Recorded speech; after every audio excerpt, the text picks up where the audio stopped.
Saudara-saudaraku, kalau Alkitab berkata Allah bekerja dalam segala hal atau dalam segala sesuatu, mendatangkan kebaikan bagi orang yang mengasihi Dia, bagi orang yang mengasihi Dia, bukan untuk semua orang. Allah bekerja dalam segala sesuatu, mendatangkan kebaikan bagi orang yang mengasihi Dia, bukan untuk semua orang, saudaraku. Ini berarti betapa bernilainya di hadapan Allah orang yang mengasihi Dia, betapa bernilainya. Jadi orang yang pasti beruntung, orang yang pasti diberkati Tuhan, orang yang pasti dilindungi Tuhan, orang yang pasti diangkat Tuhan dalam kemuliaan, itu orang yang mengasihi Dia. Nah, Bapak Ibu, saudara sekalian, hal mengasihi Tuhan itu adalah hal yang ada di dalam otoritas atau kedaulatan masing-masing individu. Karena Tuhan tidak menjadikan manusia itu makhluk yang diatur oleh sesuatu atau entitas dari luar. Manusia mengatur dirinya sendiri. Itu kehendak bebas. Ya, kalau seseorang dalam keputusan, tindakan, nasib, dan takdirnya ditentukan oleh sesuatu di luar dirinya, maka manusia tidak perlu bertanggung jawab. Tetapi di Alkitab ditulis berulang-ulang, saudara, bahwa manusia harus mempertanggungjawabkan hidupnya di hadapan Tuhan. Ini berarti, saudara, manusia itu memiliki kehendak bebas. Ya, di Roma 14 ayat 12, 2 Korintus 5 ayat yang ke-9 dan 10, firman Tuhan mengatakan bahwa setiap orang di antara kita akan memberi pertanggungan jawab tentang dirinya sendiri, bukan diri orang lain, dirinya sendiri kepada Allah. Itulah sebabnya seorang yang sekaliber, Paulus, ya, mengatakan, sebab itu juga kami, termasuk Paulus, berusaha baik kami diam di dalam tubuh ini maupun kami diam di luarnya, supaya kami, termasuk Paulus, rasul ini, supaya berkenan kepadanya. Sebab kita semua harus menghadap tahta pengadilan Kristus, supaya setiap orang memperoleh apa yang patut diterimanya. Apa yang tidak patut, ya tidak akan terima. Tetapi yang patut dia terima, dia akan terima. Itu berarti manusia tidak bertanggung jawab atas perbuatan orang lain, tetapi setiap individu bertanggung jawab atas perbuatannya sendiri, sesuai dengan yang dilakukannya dalam hidupnya ini, baik ataupun jahat. Jadi tidak ada faktor di luar diri individu. Tidak ada faktor di luar individu itu. Tidak ada faktor eksternal yang menentukan nasib setiap orang. Orang itu menentukan nasibnya sendiri, saudara. Setiap orang itu menentukan keadaannya sendiri. Bicara mengenai hati, itu wilayah individu, di mana Tuhan akan pasti menegakkan keadilannya. Allah memiliki kedaulatan, dan di dalam kedaulatan Allah itu Allah menetapkan tatanan bahwa manusia harus bertanggung jawab atas apa yang dilakukan. Di sini manusia diberi kedaulatan. Diberi kedaulatan oleh Allah untuk mengatur dirinya dan menentukan nasibnya atau menentukan keadaannya. Nah, apakah seseorang mau mengasihi Tuhan atau tidak? Itu tidak tergantung siapapun, bahkan juga tidak tergantung Tuhan, tapi tergantung manusia itu sendiri. Tuhan memiliki integritas, keagungan, kepribadian. Tidak mungkin Tuhan memaksa orang untuk mencintai dirinya, seperti mengatur, ya, menyetel, meremut, seperti kontrol, ya, meremut kontrol seseorang untuk mencintai Tuhan. Manusia saja yang berakhlak, berintegritas, bermoral tidak akan memaksa orang untuk mencintai dirinya. Memang ada orang-orang yang memiliki manner, karakter yang buruk, ya, memaksa orang tunduk, memaksa orang menghargai dirinya, memaksa orang memuji dirinya, memaksa orang mencintai dirinya. Orang-orang seperti ini orang-orang otoriter yang biasanya atau hampir bisa dipastikan jahat. Kalau orang memaksa orang lain untuk tunduk demi kesenangannya, kepentingannya pribadi, orang memaksa orang untuk menghormati dirinya, memuji dirinya, mencintai dirinya, bisa dipastikan orang itu jahat. Lalim, saudara, lalim, kejam, bisa dipastikan. Makanya kalau orang gila hormat, orang senang dipuji, dan tidak sedikit demi itu dia menjatuhkan orang, demi itu dia menjatuhkan orang. Ini orang-orang lalim namanya, orang-orang jahat. Allah kita tidak demikian, saudara. Katakan amin. Tidak demikian. Allah tidak memaksa kita masing-masing individu ini mencintai, mengasihi Tuhan. Kita sendirilah yang harus menggerakkan diri kita untuk mencintai Tuhan. Saudaraku sekalian dan saudara, ini prinsip pentingnya. Anda mau mengasihi Tuhan atau tidak, mau mencintai Tuhan atau tidak, tergantung diri saudara. Saudara mau memilih objek mana yang saudara cintai. Jadi kalau Tuhan di dalam firman-Nya mengatakan kasihilah Tuhan Allahmu, ya, di dalam Matius 22 ayat yang ke-37, kasihilah Tuhan Allahmu, artinya bahwa kita harus menggerakkan diri kita mencintai Dia. Tidak ada itu firman yang mengatakan aku buat kamu mengasihi diriku.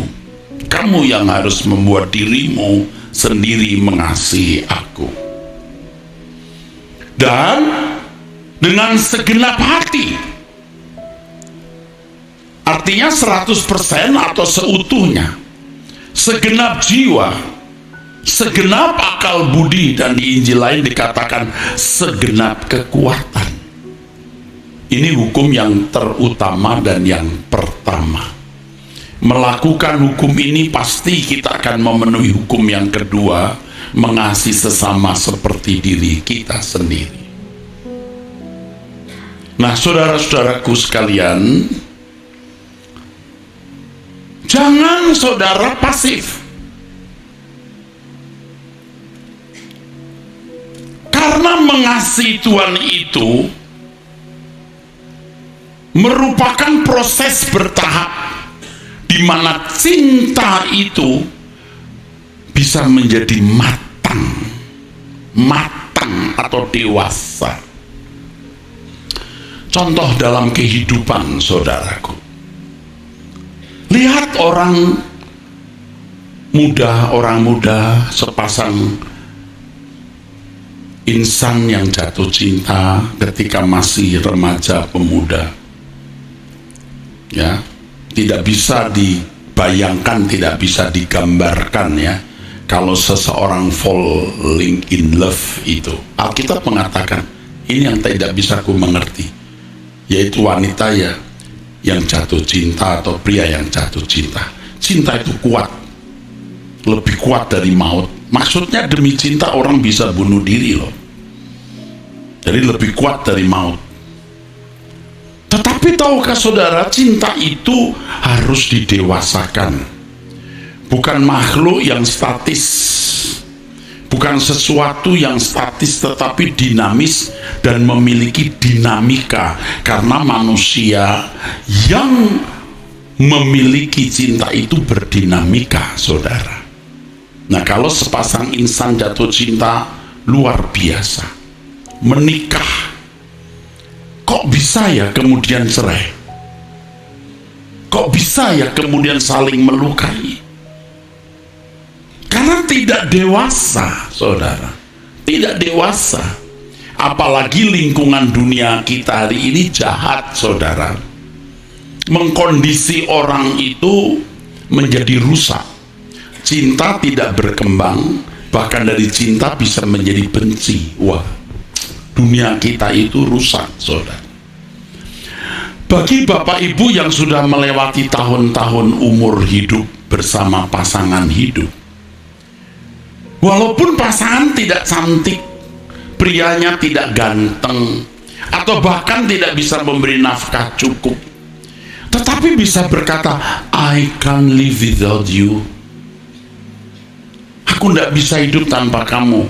Malah nyanyi begini, I can't stop loving you. Nggak bisa stop, karena cintanya jadi tua, berkembang, saudara.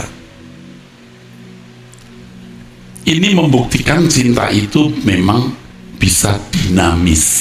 Ya, jangan lupa, saudara. Ilustrasi yang saya pernah tunjukkan dulu, ada pembantu asisten rumah tangga yang cerita waktu kecil, ya umur masih belasan ya, nikah belum ngerti apa-apa, malam pertama lari pulang ke rumah, takut tidur dengan pria yang dia belum kenal dekat. Pulang ke rumah, singkat cerita akhirnya anaknya 5, saya ingat saya 5. Waktu si suami meninggal masuk liang lahat, dia mau nyemplung. Jangan tinggalkan aku, unang tinggalon au, hasian holong horakutuho saleleng-leleng nak. Artinya dilarang parkir di sini.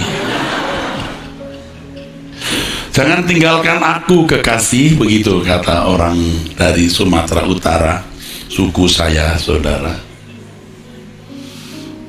Ya, aku cinta padamu. Kok bisa ya? Cinta itu dinamis.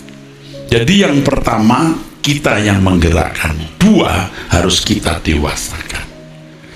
Oke, tepuk tangan, haleluya. Nah, cinta kepada Tuhan saudara gerakkan tidak?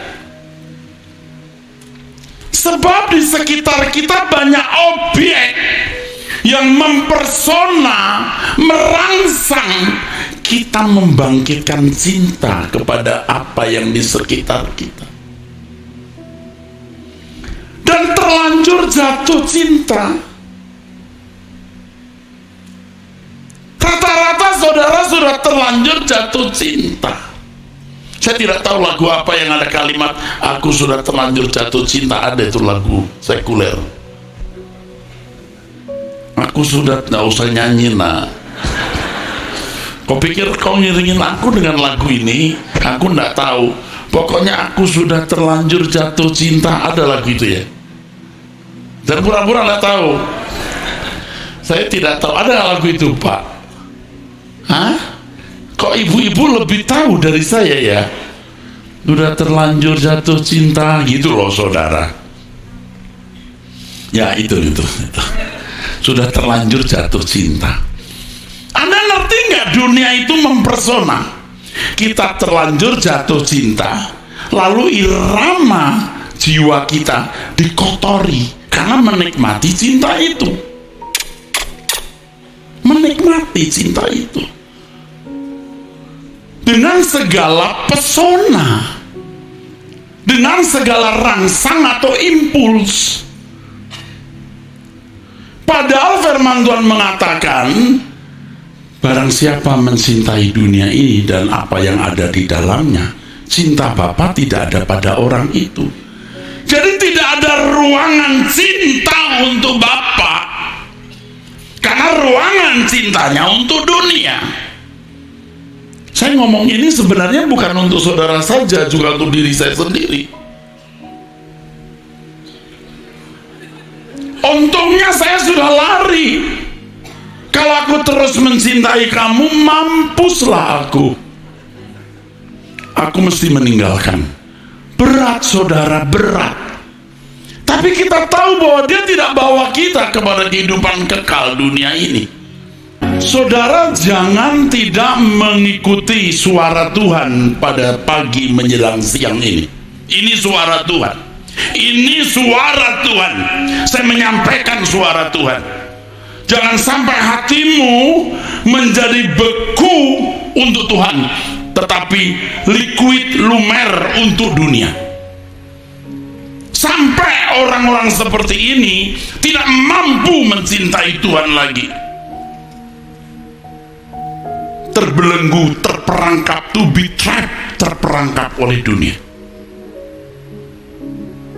Jadi kita harus menggerakkan hati kita, karena kita sudah tanpa kita sadari di kondisi dunia untuk mencintai dunia.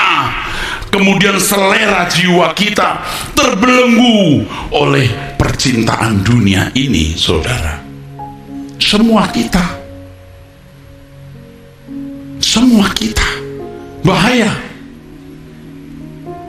Padahal dunia ini jahat. Orang yang mencintai dunia dan apa yang ada di dalamnya tidak bisa mencintai Bapa lagi. Kasih Bapa tidak ada pada orang itu. Mengerikan, saudaraku. Dan kalau suatu hari dia meninggal dunia, dia jadi mempelai dunia. Siapa di balik dunia? Kuasa kegelapan. Mengerikan. Tapi kalau kita mencintai Tuhan, dia menjadi mempelai kita. Waktu kita meninggal dunia, kita dibawa ke rumah abadi. Saudara, jangan tidak menggerakkan hati saudara untuk mencintai Tuhan. Gerakkan hati saudara. Gerakkan saudara. Setelah itu baru kita memasuki dinamika mengembangkan cinta itu, supaya cinta kita matang dan dewasa.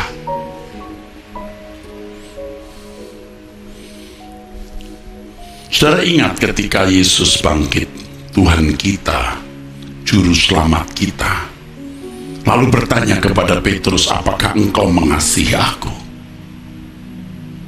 3 kali. Coba periksa dirimu, Petrus. Apa benar engkau mencintai aku? Saudara, saya tidak tahu apakah Anda punya pengalaman seperti ini, tetapi rasanya sebagian besar atau bisa semua memiliki pengalaman seperti ini. Kalau dia butuh pekerjaan, dia datang ke satu perusahaan, lalu kepala personalianya nanya, "You mau kerja di sini?" "Iya, Pak." "Yakin ini tempatmu untuk bekerja?" "Iya, Pak." "Bisa mengabdi dengan sungguh-sungguh, jujur?" "Iya, Pak." Lalu saudara berusaha untuk bisa membuktikan bahwa Anda betul-betul mau kerja jujur, kerja baik, mengabdi, karena tidak ada pilihan lain. Tempat ini tempat pekerjaan yang bisa menghidupi nafkah saudara. Atau yang lebih jelas, waktu saudara menyatakan cinta kepada seseorang. Aku cinta pada Muni. Si Nini berkata, cius.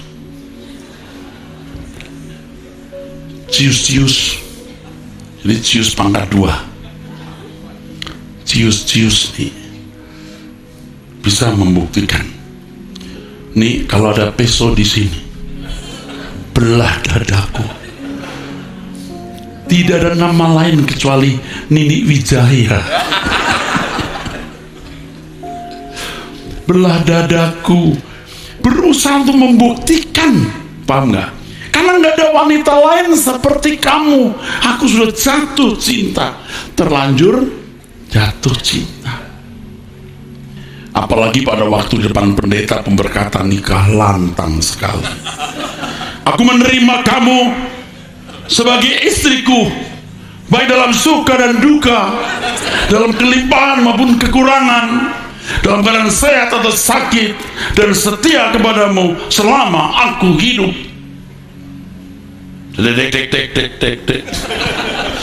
Dia berusaha, nggak ada kepikir mau nakal.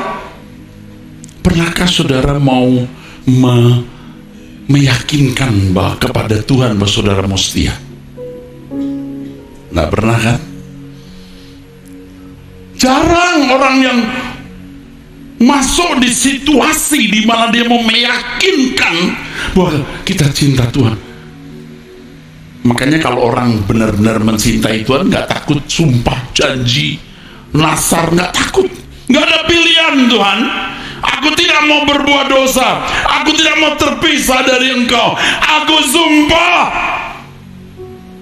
Nah orang lain bilang, gila tuh pendeta, nanti kalau dosa gimana? Gua nggak mikir mau bikin dosa, aduh ampun. Ya kita punya daging bisa berbuat dosa, jangan beri peluang. Emangnya kita nggak tahu masih ada hasrat dosa di sini? Ada. Tapi kita tidak mau melukai Tuhan, karena Tuhan kehidupan kita. Jadi kalau saudara takut-takut, saudara masih ragu-ragu, seakan-akan ada kehidupan di luar Tuhan, ada kebahagiaan di luar Tuhan. Ingat tadi ilustrasi seorang pegawai yang mau bekerja, calon pegawai bekerja. Siap Pak? Siap. Apalagi kalau suatu hari, saya nggak tahu siapa presidennya setelah Bapak Presiden Jokowi,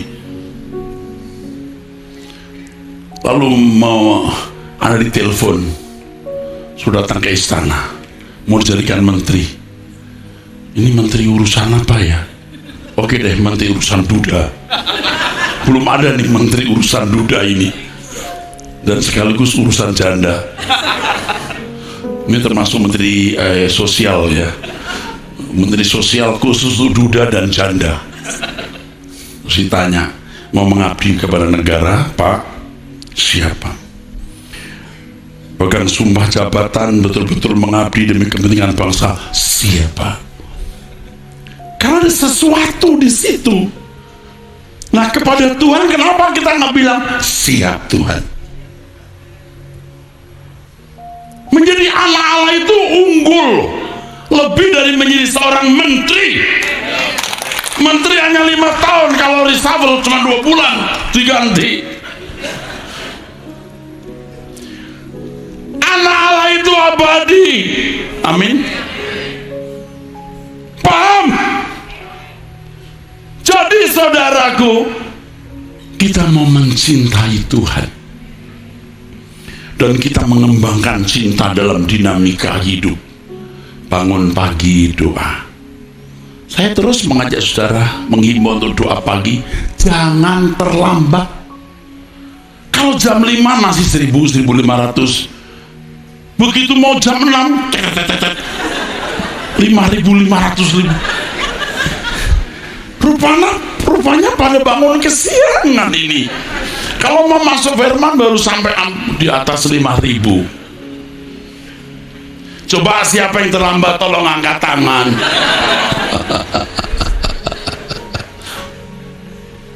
Coba kalau jalan-jalan ke Singapura pesawat jam 5 pagi, ibu bangun jam setengah 4, jam 3, ya nggak loh? Sama bu. Tapi kalau doa kenapa bisa bangun siang? Nah ini dia saudaraku. Besok aja Tuhan, besok aja. Besok aja ya Tuhan. Kalau besok aku bangun pagi, lalu malaikat bilang, nanti malam kamu mati. Ya kalau begitu doa paginya di surga nggak bisa masuk. Jadi Bapak Ibu, pilih Tuhan. Kita sudah terlanjur jatuh cinta ke dunia.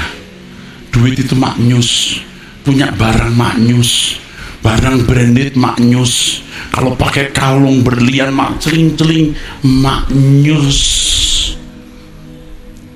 Tapi untuk Tuhan seberapa saudara betul-betul mau cinta?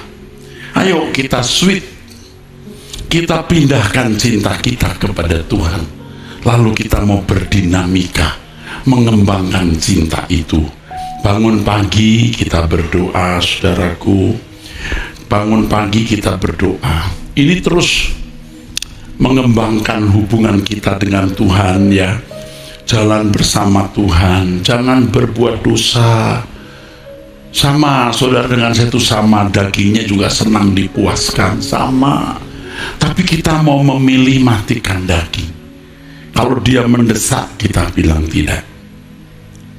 Sebab begini saudara, dengar baik-baik ya. Dosa itu mencandui kita. Tadi saya sempat singgung, kalau orang kecanduan duit, apapun dilihat untuk jadi duit. Kalau orang kecanduan seks, bagaimana bisa memuaskan seks dengan segala sarana yang ada? Nah sekarang jangan sampai kita kecanduan dosa, berhutang pada daging. Kita berhutang pada roh untuk menyenangkan Tuhan. Saudara pasti mengerti maksud saya begini. Kalau saudara nganggur, apa yang Anda pikirkan? Yang menjadi kesenanganmu itu yang saudara mau lakukan. Nah sekarang kita mau memikirkan apa yang menjadi kesenangan Tuhan itu yang kita lakukan. Dan itu keputusan kita saudara, memutuskan untuk mengasihi Tuhan dan mengembangkan cinta itu sehingga cinta itu matang sampai kita bisa berkata, I can't live without you. Aku tidak bisa hidup tanpa engkau. I can't stop loving you. Tidak bisa berhenti mencintai Tuhan.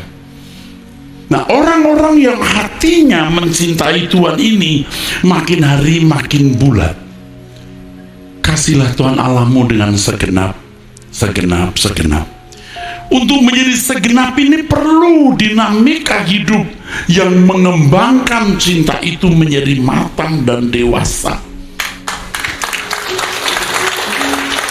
Maka khotbah-khotbah, suasana kebaktian, lagu-lagu yang kita nyanyikan itu harus terus merangsang, mendorong kita untuk mematangkan cinta kita kepada Tuhan. Makin matang cinta itu, saudara makin dimiliki Tuhan. Oke? Makin dimiliki Tuhan. Bagaimana Tuhan memiliki kita? Kalau kita menyerahkan hati kita penuh bagi Tuhan. Nah sekarang kita harus jujur. Masih adakah berhala-berhala di dalam hati kita?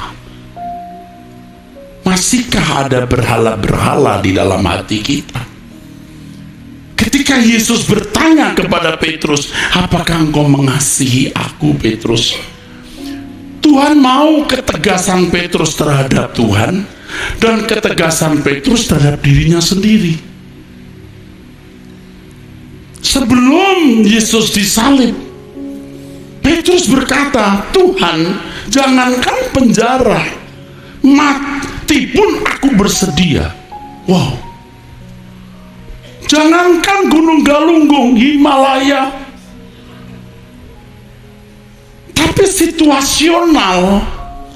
Rupanya Petrus belum siap, saudara. Tuhan mau Petrus punya ketegasan terhadap Tuhan. Betul, kau cintai aku dan kamu tegas terhadap dirimu sendiri. Begitu Petrus menyatakan ketegasan itu, Yesus berkata, ketika engkau muda, engkau ikat pinggangmu, engkau pergi kemana kamu suka.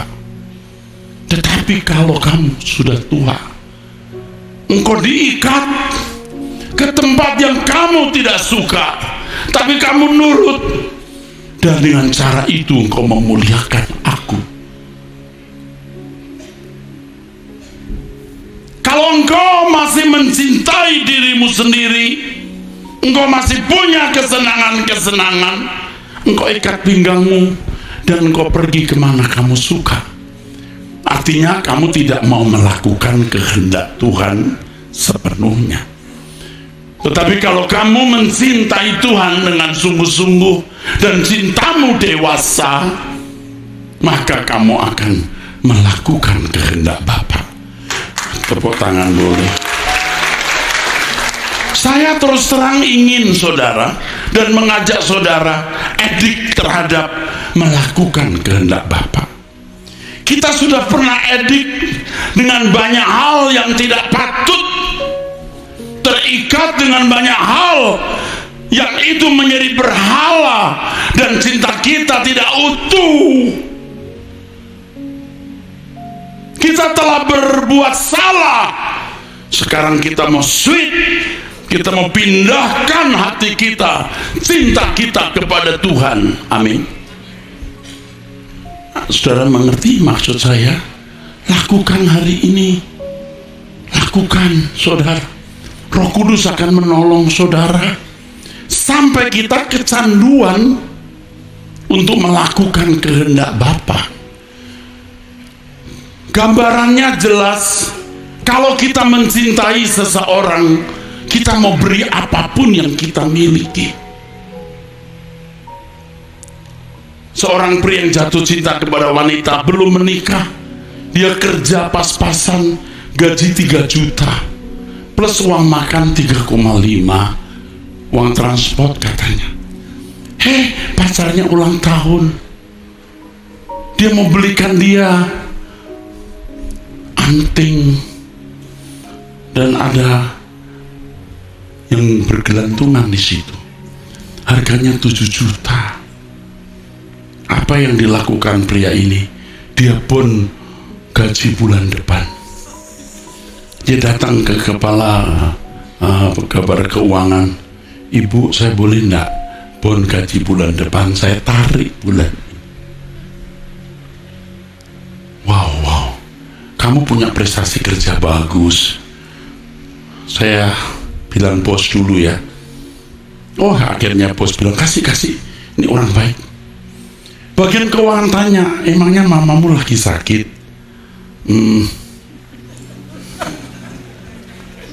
Kok sampai kamu ambil gaji bulan depan tuh pasti mendesak sekali. Apakah adikmu mau kuliah untuk bayar uang kuliah? Rasanya ini bulan-bulan bukan uang masuk, bukan tahun ajaran baru. Apa yang terjadi dalam hidupmu? Kata kepala bagian keuangan ini yang sudah berumur.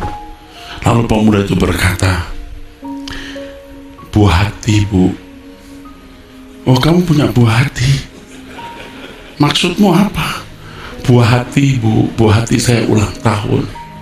Ya udah, kamu kasih aja apa barang harga 50.000 begitu, 500.000 udah banyak banget itu. Saya mau belikan dia kalung bu. Wow, nggak punya duit saja dia ngebon gaji bulan depan. Saudara mencintai Tuhan nggak? Apa yang jadi jaminan? Tuh, bingung kan? Saya kasih tahu ya, sampai mati katakan aku mencintai engkau. Aku belum punya hari besok, aku belum punya minggu depan, aku belum punya bulan depan, aku belum punya tahun depan, tapi ku berikan waktuku untukmu.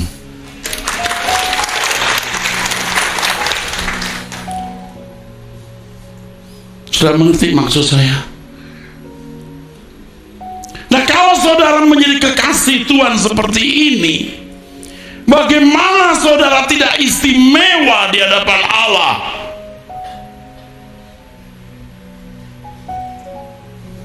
Ingat bagaimana Abraham menjadi kekasih Allah. Bagaimana Allah begitu memperhatikan Abraham. Elohim Yahweh begitu memperhatikan Abraham. Betapa istimewanya Abraham, sampai anak cucunya diingat. Firman Tuhan mengatakan, ditinjau dari salib, orang Israel itu musuh Allah, dia menyalibkan Yesus anak Allah. Tapi dilihat dari Abraham, mereka kekasih Allah, karena Allah ingat perjanjian dengan sahabatnya. Kenapa? Kenapa? Abraham rela memberikan yang terbaik yang dia miliki, yang paling dia cintai, Ishak. Ada Ishak-Ishak dalam hidup kita yang harus dipersembahkan, yang harus dikorbankan. Ishak itu bisa berupa nafsumu, Ishak itu bisa berupa hobimu, Ishak itu bisa berupa uangmu, Ishak itu bisa berupa keinginan dan cita-citamu. Tuhan itu hebat, kaya, besar, dahsyat. Apa yang saudara butuhkan yang Tuhan tidak bisa penuhi? Kenapa kita tidak berani mengambil keputusan mencintai Tuhan? Pemuda tadi bisa mengambil gaji bulan depan bon, tidak tahu nanti bagaimana. Kita juga tidak tahu hari esok bagaimana. Tapi kalau kita mencintai Tuhan, kita berkata, hariku besok, minggu, bulan, tahun, dan seluruh hidupku aku persembahkan. Yang penting menyenangkan Engkau. Ini memang kedengarannya abstrak, tetapi saudara kalau melakukannya nanti menjadi clear. Karena Tuhan akan menunjukkan, ini loh yang jadi berhalamu. Abraham itu luar biasa, saudaraku, luar biasa. Dia disuruh mempersembahkan anaknya Ishak, nggak ragu-ragu. Tuhan bicara dan esok paginya dia bawa Ishak. Nggak ada di Alkitab dia merundingan dengan istrinya. Kalau dia rundingan dengan Sarah, mungkin Ishak hilang. Sarah berkata, nak kabur. Mungkin. Atau kalau Sarah sedewasa Abraham, ikuti. Tidak kita baca rundingan Abraham dengan siapapun. Itu hebat. Dia menghargai Allah lebih dari siapapun. Persembahkan Ishak anakmu. Wah Tuhan, aku sudah tua, Engkau janji memberikan aku anak yang banyak, keturunan yang banyak, sebanyak bintang di langit dan sebanyak pasir di laut. Ini baru satu Tuhan suruh korbankan. Duh Tuhan, kalau boleh aku tawar istriku aja.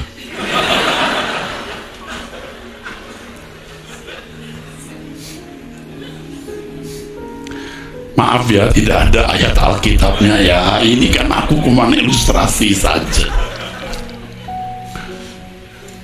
Kalau istrinya dengar gimana? Enak aja lo korbankan gua.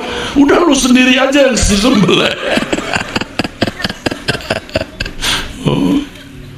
Tapi Abraham ya saja loh. Aduh saudara, nanti sampai tingkat tertentu Tuhan mulai kulik. Tuh yang itu, tuh yang itu tuh, yang mana Tuhan? Mata keranjangmu. Nah itu, kamu kalau lihat wanita masih jelalatan, cabut, persembahkan, dikorban, bakar habis seluruhnya, buang ke lautan yang paling dalam, dan beri tulisan di atas situ, dilarang mancing di sini.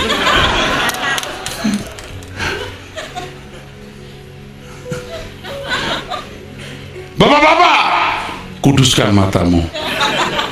Ibu-ibu diam aja, ini urusan bapak-bapak. Mata duitan. Ada yang berkata, Pak, saya sebenarnya mau sih mencintai Tuhan, tapi terus terang Pak, kalau soal materi berat Pak. Itu jadi Ishak. Kalau kamu tidak korbankan itu, kamu akan menyesal.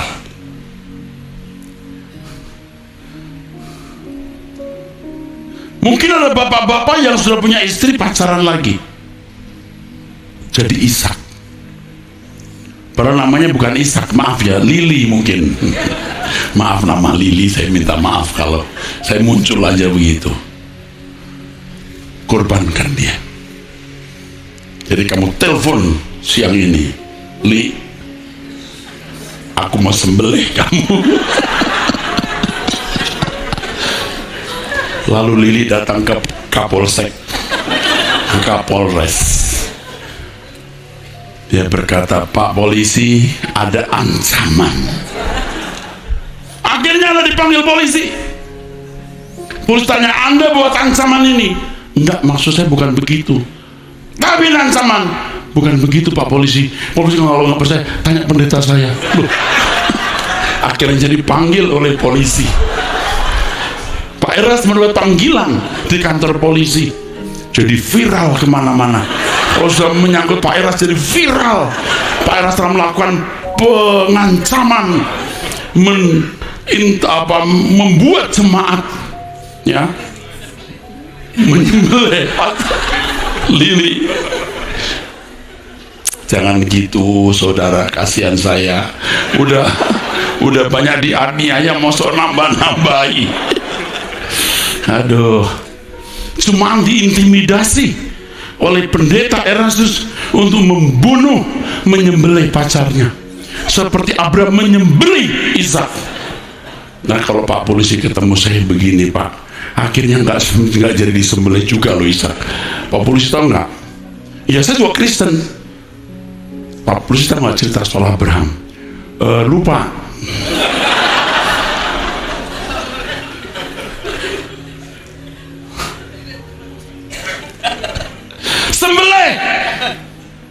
Sembelih. Amin. Kamu pacaran, belum menikah udah hubungan seks, nggak boleh lagi. Itu di Abam sering saya baca itu. Saya bilang stop. Itu Ishak, nikmat, nyaman, sembelih. Jangan pura-pura nggak tahu. Ibu-ibu, barang branded.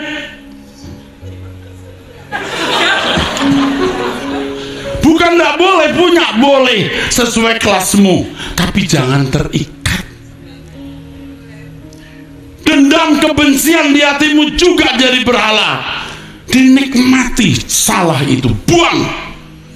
Enak dia nggak enak di saya Pak, dia kurang ajar. Sembelih dagingmu, ampuni, maafkan.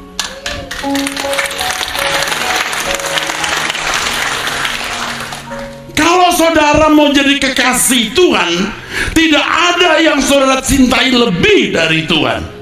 Ini memang abstrak, tapi dalam prakteknya nanti tidak. Tuhan akan beritahu yang itu. Kamu kebiasaan nyolong uang perusahaan, mulai besok berhenti. Ya, kalau aku nggak nyolong, bagaimana anakku mau sekolah ke luar negeri? Sekolahkan keluar kota saja.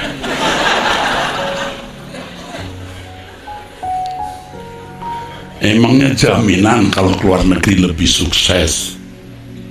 Ya, kalau aku tidak korupsi, bagaimana punya rumah di wilayah perumahan yang bagus? Nanti paling rumahku di pinggiran bantaran sungai, kena banjir kalau pas hujan. Nggak apa-apa, karena di belakang langit biru ada rumah yang tidak kebanjiran. Ini sambil tepuk tangan yang bisa aja itu pendeta. Alah, pendeta bisa aja tuh surga melulu. Tadi saya sudah sampaikan di kebaktian pertama, Tuhan makin keras bicara bahwa umatku keluar. Rata-rata banyak orang masih duniawi. Rata-rata saudara masih duniawi, nggak yakin surga itu lebih indah, maka hatimu masih terikat di dunia. Saudara harus melepaskan ikatan itu. Nggak salah punya rumah, mobil, nggak salah, tapi jangan terikat. Nanti saudara akan dibimbing Roh Kudus bagaimana tidak terikat. Saya tuh manusia seperti saudara juga, yang bisa terikat. Apalagi saya lebih mudah dapat duit, bisa lebih mudah. Orang bisa mempercayai saya dengan uang dalam jumlah besar. Saya bisa pakai untuk apa saja, nggak ada pertanggung jawab. Tapi saya tidak mau dipermalukan di kekekalan. Saya sudah bayangin nanti di kalan kalau orang dipanggil satu persatu, ini dan yang di YouTube terkenal itu ternyata diludahi malaikat bareng-bareng. Malu kan? Saya lebih baik diludahi manusia tapi nggak diludahi malaikat. Amin, saudara. Gini-gini kenapa, Bu? Amin. Mengerti? Kita juga nggak mau dapat malu. Khotbah saya hari Minggu lalu jam 5:30 sore di sini, bagaimana menjadi orang terkemuka di kerajaan surga. Bagaimana menjadi perwira tinggi, bukan gila hormat. Kalau kita menjadi kekasih Tuhan, nggak jauh-jauh. Waktu pesta anak domba Allah, Yesus duduk, pasti Petrus, Paulus, Yakobus di situ. Lalu Anda di sana, Yesus bilang, panggil itu Erastus. Hah? Ya nggak duduk dekat Yesus nggak apa-apa, dekat Stefanus saja di situ, lumayan. Ini ilustrasi aja, ibu-ibu jangan tercuriga. Ini ilustrasi menjadi orang dekat Tuhan. Amin. Kenapa mata ibu melotot lihat saya? Amin ya, Bu. Mau nyari apa lagi hidup ini, Bu? Jadi putri kerajaan surga. Waktu pentahbisan orang-orang saleh, saudara akan diarak dengan agungnya. Ini bukan main-main, memang itu tujuan hidup kita. Ya, udah itu aja. Amin.